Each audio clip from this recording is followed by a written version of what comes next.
வணக்கம் மாணவ மாணவிகளே. தரம் 10 மாணவர்களுக்கான வரலாறு அலகு 2. ஏற்கனவே அலகு 1ல நான் அந்த வினாவிடைகள் எல்லாம் செய்திருந்தேன். அது தொடர்பான படங்களும் போட்டிருந்தேன். இன்றைய வகுப்பில் நான் அலகு 2ல இலங்கையின் குடியேற்றங்கள் தொடர்பான வினாக்களும் விடைகளும் அத்துடன் அது தொடர்பான சில குறிப்புகளையும் உங்களுக்கு சொல்லலாமன் இருக்கிறேன். இது தரம் 11ல கல்வி ஏற்கிற மாணவர்களும் தரம் 10ல உள்ள இந்த பாடங்களை திரும்ப மீட்டல் செய்வதற்கும் இந்த அலகு மிகவும் பிரயோசனமானது. ஏன்னு சொன்னால் நான் இதுல வினா விடைகளோட போட்டிருக்கிறபடியால தரம் 11 மாணவர்களும் தரம் 10 அலகுகளை மீட்பதற்கு இது ஒரு நல்ல சந்தர்ப்பமாக அமையும் என்று நினைக்கின்றேன். அவர்களுக்கு காப்போத்தா சாதாரண தர பரீட்சைக்கும் இந்த தரம் 10 மீட்டல் அலகுகள் பயன்படும். அதே போல முன்னோடி பரீட்சைகளுக்கும் இவ்வாறான அலகுகள் தரம் 11ற்கும் பயன்படும். அந்த வகையில இன்றைக்கு நாங்கள் தரம் 10 அலகு 2 இலங்கையினுடைய குடியேற்றங்கள் தொடர்பாக பார்ப்போம். நீங்கள் இந்த சேனலுக்கு புதிதென்று சொன்னால் லைக் பண்ணி ஷேர் பண்ணி மறக்காம சப்ஸ்கிரைப் பண்ணுங்க. வாங்க இன்றைய வீடியோக்குள்ள போவோம். நாங்கள் இலங்கையினுடைய குடியேற்றங்கள் இலங்கையின குடியேற்றங்களை நாங்கள் எடுக்கிற போது பொதுவாக இலங்கையினுடைய அந்த மனித வரலாறு கலாச்சார பண்புகளுக்கு ஏற்ப அதை நாங்கள் அந்த பிரிக்கப்படுகிற முறைகளை பார்த்தோம்னு சொன்னால், அதாவது வரலாற்றுக்கு முற்பட்ட காலம், முன் வரலாற்று காலம், வரலாற்று காலம் என்று சொல்லி நாங்கள் அதை 3ஆக வகுத்து கொள்கின்றோம். அதாவது ஒன்று வரலாற்றுக்கு முற்பட்ட காலம், 2 முன் வரலாற்று காலம், அதே போல வரலாற்று காலம். அப்ப அதுலேயும் அந்த வரலாற்றுக்கு முற்பட்ட காலம் என்று சொல்லுகிற போது அதற்குரிய காலப்பகுதிகள் நான் தந்திருக்கிறேன். அதாவது அதுல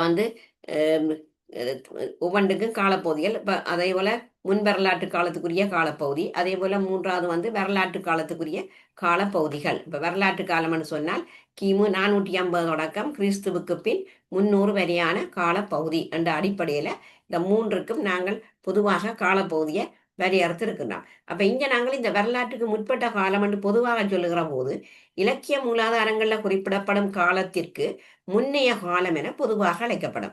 அதாவது வரலாற்றுக்கு முற்பட்ட காலம் என்பது இலக்கிய மூலாதாரங்களில் குறிப்பிடப்படும் காலத்திற்கு முன்னைய காலம் என்று பொதுவாக நாங்கள் சொல்லலாம்.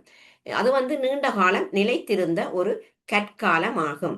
அதே நேரம் தொழில்நுட்ப ரீதியில இது கற்காலமாகவே கருதப்படுகின்றது. இந்த வரலாற்றுக்கு முற்பட்ட காலம் ஒரு தொழில்நுட்ப ரீதியிலே ஒரு கற்காலமாகவும் கருதப்படுகிறது. அப்ப இந்த காலப்பகுதிக்குரிய கற்பாண்டங்கள் ரத்தினபுரி கலாச்சாரம் என அறிமுகப்படுத்தப்படுகின்றது. அப்ப அந்த வகையில நாங்கள் அந்த வரலாற்றுக்கு முற்பட்ட காலம்னு சொல்லி அது கற்காலம் என்றதைத்தான் எங்களுக்கு இங்க குறிப்பாக சொல்லுகின்றது. அப்ப இதுல நாங்கள் இந்த வரலாற்றுக்கு முற்பட்ட கால அதை நாங்கள் வரலாற்று அடிப்படையில பார்த்தோம்னு சொன்னால் இந்த வரலாற்றுக்கு முற்பட்ட காலத்தின் 2 கட்டங்களையும் குறிப்பிடுக. அதாவது கலாச்சார அடிப்படையில் வரலாற்றுக்கு முற்பட்ட காலத்தின் 2 கட்டங்கள். அப்ப ஒன்று நாங்கள் சொல்றோம் நீண்ட காலம் நிலைத்திருந்த கற்காலம். அதே போல 2வது நாங்கள் எடுத்தோம்னு சொன்னால் தாவர உணவுகளை உட்கொள்வதில் ஆர்வம் காட்டி லோக பயன்பாட்டுடன் குடியேற்றங்களை நிறுவிய காலம், அதுதான் முன் வரலாற்று காலம். அப்ப ஆகவே நாங்கள் இந்த கலாச்சார அடிப்படையில வரலாற்றுக்கு முற்பட்ட காலத்தின் 2 கட்டங்களையும் குறிப்பிடுகின்ற ஒரு வினா வந்தால் அப்ப அதற்கு விட ஒன்று நீண்ட காலம் நிலைத்திருந்த கற்காலம், 2 அந்த முன் வரலாற்று காலம். அதாவது தாவர உணவுகளை உட்கொள்வதில் ஆர்வம் காட்டி பிறகு லோக பயன்பாட்டோட இந்த குடியேற்றங்களை நிறுவிய காலம் என்று சொல்றோம். அதாவது முன் வரலாற்று காலம் என்று சொல்லப்படுகின்றது. அப்ப நாங்கள் இந்த வரலாற்றுக்கு முற்பட்ட காலம் அல்லது இந்த கற்காலம் என்று சொல்றோம். வரலாற்றுக்கு முற்பட்ட காலம் சொல்லலாம், கற்காலம் என்று சொல்லலாம். அப்ப இந்த கற்காலத்துக்குரிய ஆதாரங்கள் எங்களுக்கு எங்கெங்க கிடைத்திருக்கின்றது. அது எங்கெங்க கிடைத்திருக்குன்னு சொன்னால் ரத்தினபுரியும் அதன் அயற்சூழலில் உள்ள ரத்தினக்கல் சுரங்கங்களும் ஆகும். இப்ப உதாரணமாக ஈரவலிய மலைப்பாங்கான பிரதேசம், அதே போல ரத்தின கனிய படிவுகள்ல காணப்படும் சரளை கற்களுடன் கூடிய மண் படைகளில் புராதன கால மனிதன் பயன்படுத்திய கல்லாயுதங்களும் இல்லாது ஒளிந்து போன சில விலங்குகளின் எலும்புகளும் அங்க புதைந்திருந்தது. அதாவது இரத்தின கனிய படிவுகள்ல. அதே போல இவை பிளைத்தோசின் காலத்தில் மண்ணில் புதையுண்டதாக கூறப்படுகின்றது. அதே போல 2வது நாங்க பார்த்தோம்னு சொன்னா அதிவரண்ட வலியத்தின் இரணைமடு படுகுகள். அப்ப இந்த வரலாற்றுக்கு முற்பட்ட காலத்துக்குரிய அந்த ஆதாரங்கள் கிடைக்கப்பட்ட 2 இடங்கள், ஒன்று ரத்தினபுரியும் அதனுடைய அயற்சூழல்ல உள்ள ரத்தினக்கல் சுரங்கங்களும், 2வது அதிவரண்ட வலியத்தினுடைய இரணமடு படிவுகள். அப்ப அது வந்து இந்த இரணமடு படிவுன்னு சொல்லியிருக்க அதிவறண்ட வெளிய களிமண்ணோட கூடிய மணல் மண்களால் மூடப்பட்ட ஒரு சரளை படிவுகளாக அவை வந்து காணப்பட்டது. அப்ப இதுல வந்து நான் மூன்றாவது வினாவாக நான் போட்டிருக்கிறேன். இலங்கையின் கற்காலத்துக்குரிய சரளை கற்படிவுகளுடன் கூடிய கல்லாயுதங்கள் கிடைக்கப்பெற்ற இடங்கள் 2 தருக. அப்ப நான் முதல் சொன்னது விளக்கம். இப்ப நான் இந்த கேள்விக்கு வந்தோம்னு சொன்னால் அந்த அதாவது சரளக்கற்படிவுகளுடன் கூடிய கல்லாயுதங்கள் கிடைக்கப்பெற்ற 2 இடங்கள் என்று சொன்னா ஒன்று ரத்தினபுரி மற்றும் அயற் சூழல்ல இருக்கிற ரத்தினக்கல் சுரங்கங்கள், 2 வந்து இரணைமடு படிவு என்பதுதான் இதற்குரிய விடை. அடுத்த வினாவை நாங்கள் பார்ப்போம். இங்க வந்து இலங்கையில இந்த கற்கால மனிதன் வாழ்ந்து வந்துள்ள சுற்றாடல் வலயங்கள், அதாவது இலங்கையில இந்த கற்கால மனிதன் வாழ்ந்து வந்த சுற்றாடல் வலயங்கள் அது வந்து 8 வலயங்களாக குறிப்பிடப்பட்டிருக்கின்றது. அப்ப அந்த 8 வலயங்களும் எவைன்னு சொன்னால், ஒன்று தாழ்நில அதிவரல் வலயம், 2 தாழ்நில குறைவரல் வலயம், 3 தாழ்நில உலர் வலயம், 4 தாழ்நில இடை உலர் வலயம், 5 மலைநாட்டு இடை உலர் வலயம், 6 தாழ்நில இடை ஈர வலயம், 7 மலைநாட்டு ஈர வலயம், 8 உயர் மலைநாட்டு ஈர வலயம். ஆகவே இந்த வினா என்னன்னு சொன்னா இலங்கையில கற்கால மனிதன் வாழ்ந்து வந்த சுற்றாடல் வலயங்கள் அதிலே ஒரு பரீட்சைக்கு ஒரு 5 குறிப்பிடுக என்று கேட்டால் நீங்கள் இந்த 8ஐயும் மனனம் செய்து வைத்திருத்தல் வேண்டும். அது இலங்கையின் கற்கால மனிதன் வாழ்ந்து வந்த இந்த சுற்றாடல் வலயங்கள். அப்ப இது வந்து எதனை அடிப்படையாக வைத்து இந்த வலயங்கள் பிரிக்கப்பட்டிருக்குன்னு சொன்னா மழை வீழ்ச்சி வேறுபாடுகளினுடைய அடிப்படையில தான் இந்த சுற்றாடல் வலயங்கள் வந்து இவ்வாறு 8ஆக வேறுபடுத்தப்பட்டுள்ளது. அதாவது மழை வீழ்ச்சி வேறுபாடுகளின் அடிப்படையிலே இந்த சுற்றாடல் வலயங்கள் இவ்வாறு வகைப்படுத்தப்பட்டு காணப்படுகின்றது. அடுத்தது நாங்கள் இதுல பார்த்தோம்னு சொன்னால் இதுல இந்த கற்கால மனிதன் வந்து அந்த கற்கால மனிதர்கள் குடியிருப்புகளின் அமைவிடங்களை தெரிவு செய்யிக்க அவர்கள் கவனத்தில் கொண்ட விடயங்கள், அதாவது இப்ப நாங்கள் பொதுவாக கற்கால மனிதர்கள் தங்களுடைய குடியிருப்புகள் அதாவது அந்த வீடுகளை அமைப்பதற்கான அந்த அமைவிடங்களை தெரிவு செய்யக்கல சில முக்கியமான விடயங்களை எல்லாம் கவனத்துல கொண்டிருந்தார்கள். அதாவது இப்ப அமைவிடத்தை தெரிவு செய்யக்க அந்த இடம் வந்து கட்டாயம் ஒரு உணவு கிடைக்கக்கூடிய இடமா இருக்கணும், 2 நீர் தேவையை பூர்த்தி செய்யக்கூடிய இடமாக இருக்கணும், மற்ற 3வது வந்து இந்த பாதுகாப்பு பெறக்கூடிய இடமாக இருக்கணும், அடுத்தது கல்லாயுதத்துக்கு தேவையான வளங்கள் கிடைக்கிற இடமாக இருக்கணும். அப்ப இவ்வளவும் இருந்தா மட்டும்தான் அந்த கற்கால மனிதர்கள் அந்த குடியிருப்பின் அமைவிடத்தை தெரிவு செய்தார்கள். அப்ப இதுல வந்து இந்த கற்கால மனிதர்கள் குடியிருப்புகளின் அமைவிடங்களை தெரிவு செய்யும் போது கவனத்துல கொள்ள வேண்டிய விடயங்கள் என்ற ஒரு வினா உங்களுக்கு கேட்கப்படுகிற போது அங்க நீங்க சொல்லலாம் கட்டாயம் உணவு வந்து கிடைக்கக்கூடிய இடமா இருக்கணும். அப்ப உணவு கிடைக்கக்கூடியன்னு சொன்னா இப்ப வரலாற்றுக்கு முற்பட்ட கால மனிதன் உணவை பெறக்கூடிய அந்த இயற்கை வளம் உள்ள இடங்களான மலைக்காடுகள் புன்னிலங்கள் களப்புகள் போன்ற இடங்கள்லாம் அவன் வாழ்ந்திருக்கிறான். அப்ப அங்க வந்து அவனுக்கு தேவையான உணவுகள் கூடுதலாக இலகுவில கிடைத்திருக்கு. அதை மாதிரி இப்ப நீர் தேவையை பூர்த்தி செய்யக்கூடிய இடத்தை அவன் தெரிவு செய்கிறான். ஏன்னு சொன்னா வரலாற்றுக்கு முற்பட்ட கால மனிதர்கள் தங்களோட வாழ்க்கைக்கும் உயிர் வாழ்வதற்கும் நீர் வந்து மிகவும் அவசியம். ஆகவே நீர் அவசியமானபடியால உயிர் வாழ்வதற்கு அவன் தன் வசிப்பிடத்தை தெரிவு செய்யக்க நீர் தேவையை பூர்த்தி செய்யக்கூடிய இடங்களை அவன் தெரிவு செய்கிறான். அதே மாதிரி ஒரு மனிதன் தன் அமைவிடத்தை தெரிவு செய்யக்க பொதுவாக குடியிருப்புக்கான அமைவிடத்தை தெரிவு செய்யக்க பாதுகாப்பு பெறக்கூடிய இடங்கள். இப்ப உதாரணமாக இயற்கையான சக்திகளான மழை வெயில் போன்றவற்றின் தாக்கங்களுக்கு ஏற்ப அதிலிருந்து பாதுகாப்பை பெறும் நோக்கில் கற்குகை வெட்ட வழிகளை தேர்வு செய்தவன். இப்ப உதாரணமா மழைக்காலம்னு சொன்னா கற்குகைகள்ல போய் தங்கி இருப்பான், வெப்ப காலம்னு சொன்னா வெட்ட வழிகளை தேர்வு செய்கிறது. அப்ப அப்படித்தான் அந்த பாதுகாப்பு பெறக்கூடிய இடங்களை தெரிவு செய்தார். அது மாதிரி கல்லாயுதத்துக்கு தேவையான வளங்கள் கிடைக்கிற இடங்கள். இப்ப வரலாற்றுக்கு முற்பட்ட கால மனிதன் தன் அன்றாட கருமங்களை ஆற்றுவதற்கு தேவையான அந்த கல்லாயுதங்கள் செய்வதற்கு ஏதுவான வளங்கள் தாராளமாக ஒரு இடத்துல கிடைச்சிச்சான்னு சொன்னா அவன் அந்த இடத்துல குடியிருப்பை நிறுவி கொள்வான். அப்ப இதுல வந்து நான் அந்த கேள்வி போடவில்லை. அதாவது கேள்வி வந்து கற்கால மனிதர்கள் குடியிருப்புகளின் அமைவிடங்களை தெரிவு செய்யும் போது கவனத்தில் கொள்ள வேண்டிய விடயங்கள் இவை என்று சொன்னால், ஒன்று உணவு கிடைக்கக்கூடிய இடம், 2 நீர் தேவையை பூர்த்தி செய்யக்கூடிய இடம், 3 பாதுகாப்பு பெறக்கூடிய இடம், 4 கல்லாயுதத்துக்கு தேவையான வளங்கள் கிடைக்கின்ற இடங்கள். அடுத்தது நாங்கள் பார்ப்போம் இதுல 5வது வினா, வரலாற்றுக்கு முற்பட்ட கால மனிதன் வாழ்ந்து வந்த கரையோர வெட்ட வழிகளுக்கு உதாரணங்கள் தருக. அதாவது வந்து இந்த கரையோர வெட்ட வழிகளுக்கு உதாரணம். அதுல நான் போட்டிருக்கிறேன், ஒன்று மினிகாகல் கந்த, அதே போல பூந்தலை, அதே போல பதிராஜ வெல. இப்ப இவை வந்து கரியோர வரலாற்றுக்கு முற்பட்ட கால மனிதன் வாழ்ந்த கரியோர வெட்ட வழிகளுக்கு உதாரணம். மினிகாகல் வந்த பூந்தலை, அதே போல பதிராஜ வெலம். 6வது வினா, கற்கால மனிதன் வாழ்ந்த தாழ்நில ஈரவலய குகைகள் 3ஐ குறிப்பிடுக. அதாவது தாழ்நில ஈரவலய குகைகள், அதாவது ஒன்று பாகியன்கல, குறிவிட்ட பட்ட தொம்பலன, அதே போல கித்துள்கல பெலிலென. கித்துள்கல பெலிலென. அப்ப இவை வந்து தாழ்நில ஈரவலிய குகைகள், அதாவது கற்கால மனிதன் வாழ்ந்து வந்த தாழ்நில ஈரவலிய குகைகளாக கருதப்படுகின்றது. 7வது வினா, இந்த கற்கால மனிதன் வாழ்ந்து வந்த தாழ்நில உலர்வலிய குகைகள் 2 தருக. அதாவது சிகிரிய பொத்தான, அதே போல அலிகல. இது வந்து தாழ்நில உலர்வலிய குகைகள். அதே போல 8வது, கற்கால மனிதன் வாழ்ந்த தாழ்நில உலர்வலிய வெட்டவழி பாசறை அல்லது வெட்டவழி வேட்டை நிலங்கள் என்று சொல்லி சொல்லலாம். அதாவது வெட்டவழி பாசறை. வெட்டவழி பாசறைக்கு உதாரணம் தருக என்று சொன்னால் பெல்லன்பதி பெலச. அதுதான் இந்த தாழ்நில உலர்வலைய வெட்டவெளி பாசறைக்கு உதாரணம். பெல்லன் பதி பெலச. 9வது வினாவை நாங்கள் பார்த்தோம்னு சொன்னால், அதாவது இதுல வந்து இதுல இன்னும் ஒரு விடயம் என்னன்னு சொன்னா, இந்த மலையக பிரதேச வேட்டை நிலங்கள் என்று சொல்லி இருக்கு. அதாவது மலையக பிரதேச வேட்டை நிலங்கள் அது எங்க காணப்படுதுன்னு சொன்னா பண்டாரவளை, அதே போல கோட்டன் சமவெளி, அந்த இடத்துலதான் இந்த மலையக பிரதேச வேட்டை நிலங்கள் காணப்படுகின்றது. அடுத்தது நாங்கள் பார்ப்போம் இங்க, இந்த வரலாற்றுக்கு முற்பட்ட கால குடியிருப்புகளின் பரம்பலில் செல்வாக்கு செலுத்திய காரணிகள் எவை? அதாவது வரலாற்றுக்கு முற்பட்ட கால குடியிருப்புகளின் பரம்பலில் செல்வாக்கு செலுத்திய காரணிகள். அப்ப இது வந்து நான் ஏற்கனவே சொன்ன கேள்விக்கும் இதுக்கும் ஒரு தொடர்பு இருக்கு.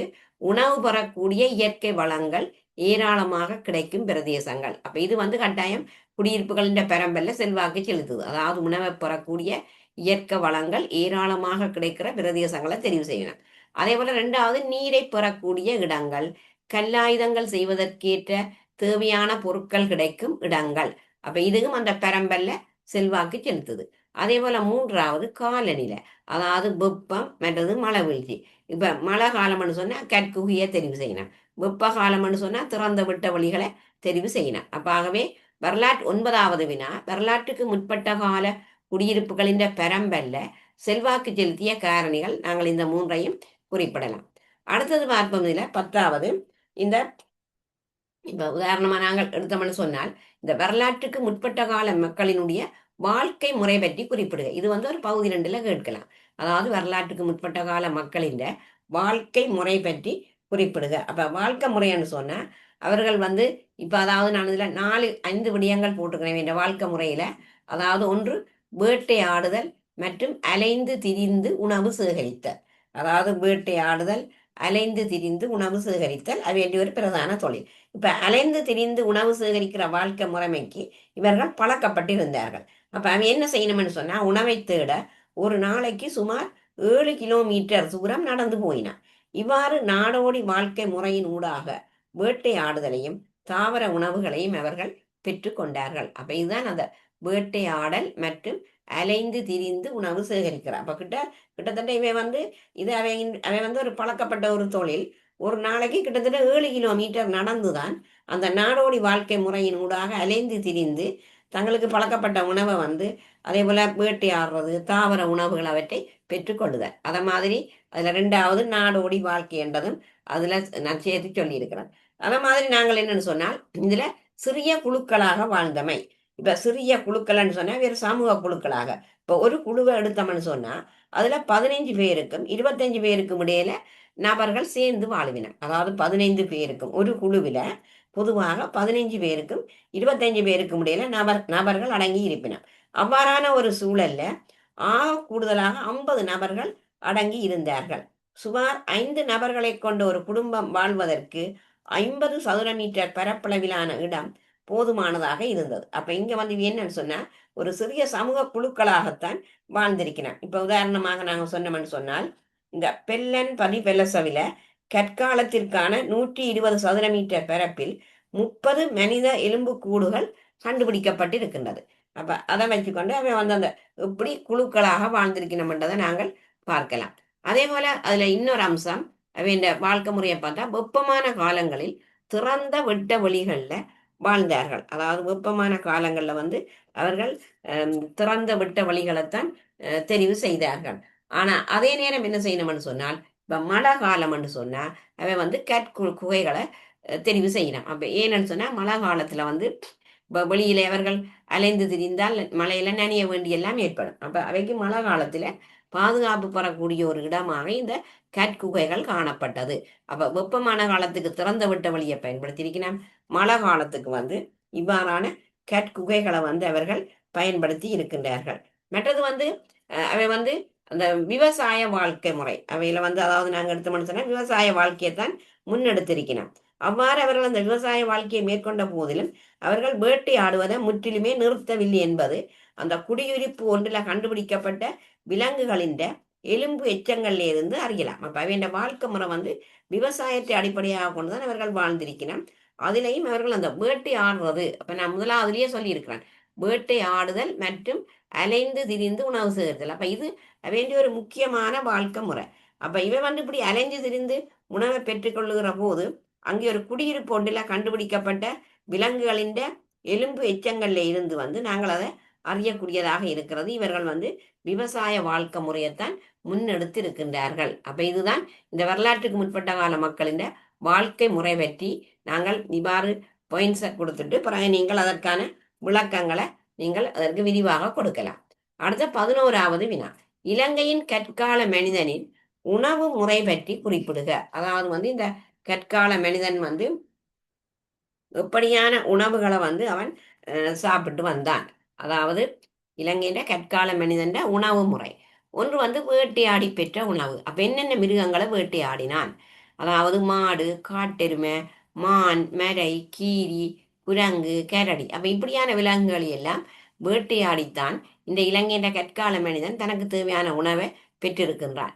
ரெண்டு வந்து தாவர உணவு. இப்ப தாவர உணவுன்னு சொன்னா அதுல முக்கியத்துவம் வருது காட்டு வாழை, காட்டுப்பலா, காட்டுப்பாக்கு. அப்ப இது வந்து அவன் அந்த கற்கால மனிதன் விரும்பி சாப்பிட்ட தாவர உணவுகளாக கருதப்படுகின்றது. அதே போல நெருப்பில சுட்ட உணவு, அதாவது தீயில சுட்டு சாப்பிட்ட உணவு. இப்ப பச்சையாக சில விலங்குகளை அவர்கள் வேட்டையாடி கொண்டு வந்துச்சினோம்னு சொன்னா அந்த விலங்குகளை நெருப்பில சுட்டு தான் அதை உணவாக அவர்கள் அதை சாப்பிட்டிருக்கிறான். அதை மாதிரி இப்ப உதாரணமாக இதற்கு உதாரணம் காட்டுப்பலா விதை என்று சொல்லியிருக்கிறான். காட்டுப்பலா மரத்திலிருந்து கிடைக்கப்பட்ட விதைகள். அப்ப அதை எடுத்து நெருப்பில போட்டு சுட்ட பிறகு சாப்பிட்டால் அது வந்து இப்ப நாங்கள் சாதாரண பலாக்கொட்டை அது வந்து நாங்கள் இப்ப நெருப்பில போட்டு சுட்டோம்னு சொன்னால் நெருப்பு தணல்ல போட்டுட்டு கொஞ்சம் வேக விட்டி அதை உடைச்சி சாப்பிட்டோம்னு சொன்னா அது உண்மையாவே நெருப்பில சுடப்பட்டது ஒரு தனி ருசியாக இருக்கும். அப்ப அதுதான் அதை மாதிரி தான் அவர்களும் இந்த நாடோடி வாழ்க்கையில வந்து இந்த கற்கால மனிதன் நெருப்பில சுட்டு சாப்பிட்ட இந்த காட்டு பலா விதை. அதே போல உணவில உப்பு சேர்க்கப்பட்டமை, அதாவது அதுக்கு உதாரணம் இந்த உப்பு கலந்த நத்தைகளின் எச்சங்கள். இப்ப நாங்கள் வந்து இப்ப மீன், இறால் போன்றவற்றுக்கு நாங்கள் உப்பு சேர்த்து பிறகு நாங்கள் அதை சாப்பிட்ற மாதிரி தான் அவர்களும் என்ன செய்யணும்னு சொன்னா உணவுல உப்பு கலந்த நத்தைகளின் எச்சங்கள் அதை உணவாக சாப்பிட்றீங்கன்னா நத்தைகளினுடைய எச்சங்கள். அத மாதிரி நன்னீர் மீனினங்கள், இந்த கற்கால மனிதன் உணவுல நன்னீர் மீனினம் மிக முக்கியத்துவமானது. தித்தயா என்றது ஒரு நன்னீர் மீனினம். அதே மாதிரி கொடி வகை சம்பந்தமான உணவுகளை சாப்பிட்ருக்கிறேன். இப்ப வள்ளிக்கிழங்கு, அதே போல கித்துள் விதை, இப்ப இதுகளை நாங்கள் எடுத்தோம்னு சொன்னா இவை வந்து கொடி வகை உணவுகள். அப்ப இப்படித்தான் இலங்கையில கற்கால மனிதன், அதாவது இந்த வரலாற்றுக்கு முற்பட்ட கால மனிதன் உணவு முறைகள் வந்து இவ்வாறு தான் காணப்பட்டது. அப்ப வேட்டையாடி பெற்ற உணவு, தாவர உணவை சாப்பிட்டிருக்கான், நெருப்பில சுட்ட உணவு, உணவில உப்பு சேர்க்கப்பட்டு சாப்பிட்டிருக்கிறான், அதே போல நன்னீர் மீனினங்கள் மற்ற கொடி வகை உணவுகள் எல்லாம் இவர்கள் சாப்பிட்டு இருக்கிறார்கள். அடுத்தது நாங்க பார்த்தோம்னு சொன்னா இந்த கற்கால மனிதன் அல்லது இந்த வரலாற்றுக்கு முற்பட்ட கால மனிதனுடைய தொழில்நுட்ப முறை எப்படி காணப்பட்டது, அதாவது வந்து அவைய தொழில்நுட்ப முறைகள் எவ்வாறு காணப்பட்டன்னு சொன்னால், ஒன்று வந்து நாங்க பார்த்தோம்னு சொன்னா சிறிய கேத்திர கணித பொறிமுறையிலான ஆயுதங்கள் ஒரு தடியுடன் அல்லது மிருக எலும்புடன் இணைக்கப்பட்டு பயன்படுத்தப்பட்டது. அதுதான் அவைய தொழில்நுட்பம். அதாவது கற்கால மனிதன் வந்து கேத்திர கணித முறையிலான ஆயுதங்கள், அதாவது ஒரு தடியோட அல்லது ஒரு மிருகத்தின் எலும்பு அதோட இணைக்கப்பட்டு அவர்கள் வேட்டையாட போய்க்கு அதை பயன்படுத்துறது. அது மாதிரி கேத்திர கணித பொறிமுறை உருவத்திலான நுணுக்கமான கல்லாயுதங்கள் உருவாக்கப்பட்டமை, அதுவும் அது வேண்டிய ஒரு கற்கால மனிதன்ற ஒரு தொழில்நுட்பம். அதை மாதிரி பல்வேறு தேவைக்கேற்ப கல்லாயுதங்கள் தயாரிக்கப்பட்டது. அதாவது அவன் வேட்டையாட போய் கல்லாயுதங்கள் தேவை. அப்ப அது எப்படி தயாரிச்சிருக்கான்னு சொன்னா, சில கல்லாயுதங்களை இப்ப உதாரணமாக வெட்டுறது தேவை இருந்தா, அல்லது ஏதாவது ஒன்றை கிழித்தெடுக்கிற தேவை, அல்லது இப்ப நாங்க நிலத்தை தோண்டி ஏதாவது இப்ப நத்தைகளை தோண்டி நிலத்தில இருந்து எடுத்து சாப்பிடுறேன்னு சொன்னா, அதுக்கு இந்த கல்லாயுதங்கள் தயாரிக்கப்பட்டது. அப்ப பல்வேறு தேவைக்கு ஏற்ப இந்த கல்லாயுதங்கள் தயாரிக்கப்பட்டது, வெட்டுதல், கிழித்தல், தோண்டுதல் போன்ற தேவைகளுக்கு. அத மாதிரி கருங்கல் மூலம் சுத்தியல், அம்மி போன்றன உருவாக்கப்பட்டன. அப்ப இது கருங்கல்ல செதுக்கப்பட்ட சுத்தியல். சுத்தியல் இப்ப ஏதாவது ஒன்றை அடிப்பதற்கு பயன்படும். அத மாதிரி அம்மி, அதுல இப்ப உணவை அரைப்பதற்கு, அப்ப அவற்றுக்கு இவ்வாறான அம்மி எல்லாம் பயன்படுத்தப்பட்டிருக்கின்றது. அப்ப இது இந்த கற்கால மனிதன் தொழில்நுட்ப முறை. அதே போல 13வது நாங்கள் பார்த்தோம்னு சொன்னால், வரலாற்றுக்கு முற்பட்ட கால மனிதனின் சடங்கு சம்பிரதாய முறை பற்றி குறிப்பிடுக. அதுல நாங்கள் ஒன்று மரணச் சடங்கு முறை பற்றிய ஆதாரங்கள் அவன் வாழ்ந்த இடங்கள்ல கிடைத்திருக்கிறது. அதே போல இறந்தவரின் சடலம் அவர் வாழ்ந்த குகையிலேயே புதைக்கப்பட்டு பிறகு அது உக்கின பிறகு என்ன செய்யணும்டா, எலும்பு கூட தோண்டி எடுத்து மீண்டும் பாதுகாப்பான முறையில் அது அடக்கம் செய்யப்படுகின்றது. அது மாதிரி 3வது குறிவிட்ட பட்ட தொம்பலன குகையில வளைத்து புதைக்கப்பட்ட எலும்பு கூடுகள் கண்டெடுக்கப்பட்டு இருக்கின்றது. அப்ப இவ்வாறுதான் அந்த மனிதனுடைய அந்த வரலாற்றுக்கு முற்பட்ட கால மனிதனுடைய சடங்கு சம்பிரதாயங்கள், மரணச் சடங்கு தொடர்பான சம்பிரதாய முறைகள் இவ்வாறான ஒரு அடிப்படையில மேற்கொள்ளப்பட்டு இருக்கின்றது. ஆகவே இந்த இலங்கையினுடைய குடியேற்றங்கள் என்ற தலைப்பு இந்த அலகு 2. அதுல நான் இதுல 13 வினாக்கள் உங்களுக்கு போட்டிருக்கிறேன் வினா விடைகளோட. அதே போல நான் பிறகு அங்கால ஏனைய காலப்பகுதிகளும், அதாவது வரலாற்று காலம், அது சம்பந்தமான இவ்வாறான வினாவிடைகள் 3 கால பகுதிக்கு உரிய வினாவிடைகள் உங்களுக்கு வழங்கப்படும். தொடர்ந்து நீங்கள் இந்த வீடியோவை பார்த்து வரும்போது இதில் முழுமையான பயிற்சியை நீங்கள் பெறக்கூடியதாக இருக்கும். இந்த வீடியோ உங்களுக்கு பிடித்திருந்தால் லைக் பண்ணி ஷேர் பண்ணி மறக்காம சப்ஸ்கிரைப் பண்ணுங்க. நன்றி.